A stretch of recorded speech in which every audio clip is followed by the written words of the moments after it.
Hey there everyone, we are doing something different today. I'm not appearing in the video, we're showing some comics, got some stuff. This is going to be a complete series review of Frankenstein, Agent of S.H.A.D.E, which is a New 52 comic, you can see it up there. This is the entire run, it's these two books. Didn't last as long as it should have. But let's look at this, we're gonna go over this. I'm gonna talk about Frankenstein, Agent of S.H.A.D.E here, and give you an overview, let you know whether you should read it or not, and some other stuff. I'll comment on the art. I'll do stuff. So we've got the first volume here, War of the Monsters. It does a lot of cool stuff. First, it does a really good job of kind of putting you into the situation of Frankenstein here. So like you understand what's happening really easily. I really like this art style too. It's not like this Frankenstein is a really good. Let me see if I can find something else here. So like it does a lot of good stuff with the art where you have your kind of crazy scenes going on, and they all kind of look like this. It's really nice. I really enjoy this kind of like sketchy look, but it's also like, got heavy spotted blacks. It's really nice. It's cool. But so this series starts you off, for people who don't know about Frankenstein, puts you into this situation by, giving you what is S.H.A.D.E, what is, who is Frankenstein, why is he doing these things. It doesn't like give you an exposition dump for the most part. So like in some cases it has kind of like character introduction things over here, like, but it does that throughout the story with like, these are like the S.H.A.D.E computer tells them information about things, so it's constant throughout the thing, but it's not like a stupid exposition dump where someone just explains to Frankenstein what S.H.A.D.E is. But you've got like the leader of S.H.A.D.E, Father Time, gets a new body every year, so he he's like a schoolgirl in this one. But like they do this cool thing. This series like starts off really strong by reintroducing the Creature Commandos. They're basically the Creature Commandos. I mean, it's these two have the same names. These two are like not original members, right? So like the original Creature Commandos have like the Medusa, and that is taken over by the Fish Girl's role.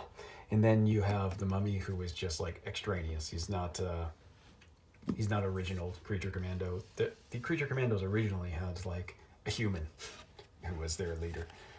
I guess that's Father Time's role in this, but like the human in the original Creature Commandos actually goes out into the field with them. But like again, you can see it does a good job of bringing this kind of stuff in back. Or the original Frankenstein in Creature Commandos is not this Frankenstein, but it's probably been retconned to be this one. I don't know, whatever. It's not important. But like this, it does a good thing where like it introduces a story here, and they bring it through and they figure out this kind of mystery. There's lots of cool scenes. Like this is really good. Just like look at how good this looks. This book is really nice looking. But there's a lot of like cool scenes where like this first arc of the story, really great. Like it's a really good intro to the characters. You get a good feel of who they are. You get a good look at like these kind of like monsters fighting monsters story. But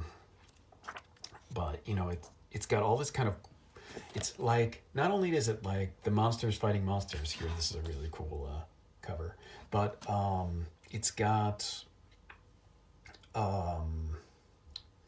the weird kind of science fiction craziness that is S.H.A.D.E. And like if you've never heard of S.H.A.D.E, it's kind of like a weird secret organization, but it's full of craziness. It's like all the craziest parts of like you could imagine in a DC kind of secret organization. So like they've got all these crazy like technology things. In this one, the Adam Ray Palmer is like has shrunk their base down to like a ball size, and they like it's got like an entire city inside the ball sized base. It's a really cool kind of setup. There's always like kind of weird, crazy things happening.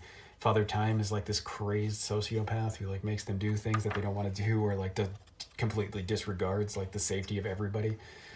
And it's like kind of like marked by that he's a schoolgirl in this. It's funny.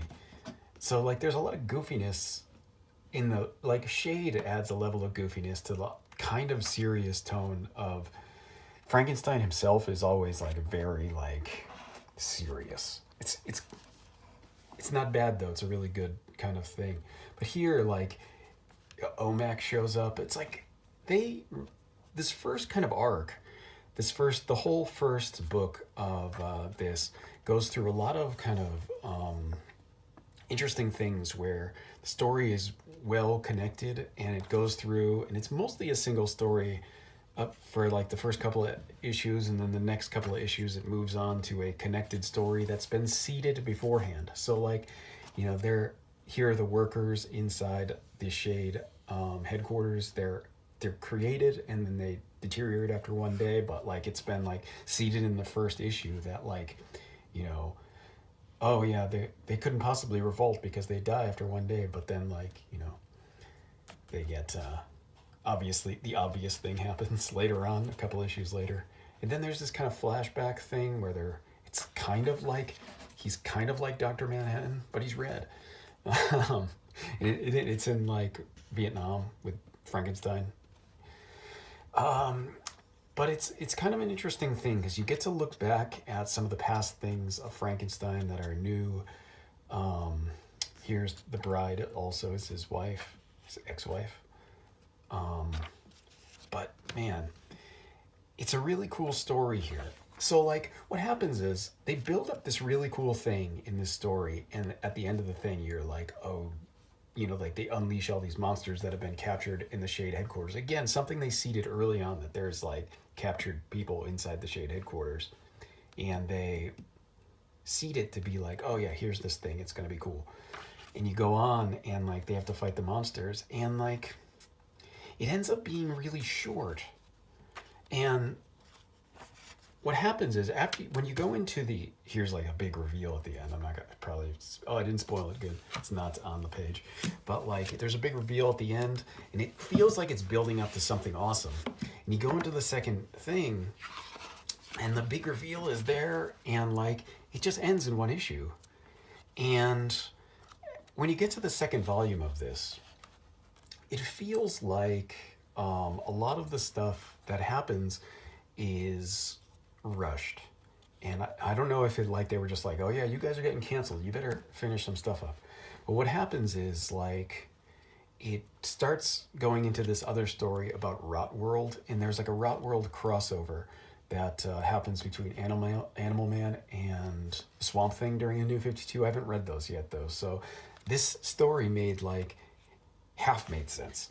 So like they're doing this thing where like they introduce the Rotworld thing, and then they go on this other side thing where there's like someone trying to kill Frankenstein, and it ends up being like Dr. Frankenstein, who has been like trying to stop him from living still for like 100 years or whatever. But they're going through this thing, but also look at this creature art. It's really good.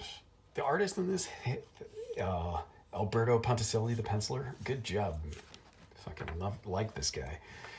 But like, I mean, look at these scenes. Come on, it's like, it's like crazy levels of just sitting there drawing details.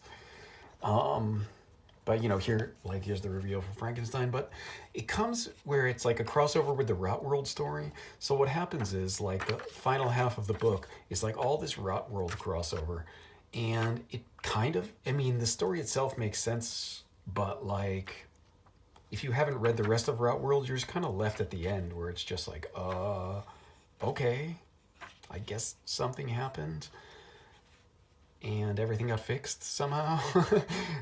That's like all because like you get to the end and then it's like the end of the series. It just got canceled. So like there's this thing where like it goes to the end of the story and they start a new story, but it just ends abruptly. So like here's the end, and then they're at the end. There's like, oh yeah, there's a, you know, Frankenstein creates an army of Frankensteins to fight the rot, and like then it ends, and it just like gives you a note at the end like, oh yeah, the world gets returned to order. See Animal Man and Swamp Thing. Just like, oh, it says that at the bottom here. I can't see it. Show it here. There you go. Just like, hey, yeah, the world turns back to normal. Okay. And then there's this one story where there's some kind of bomb that's being set off by terrorists, eco-terrorists. They're not like, you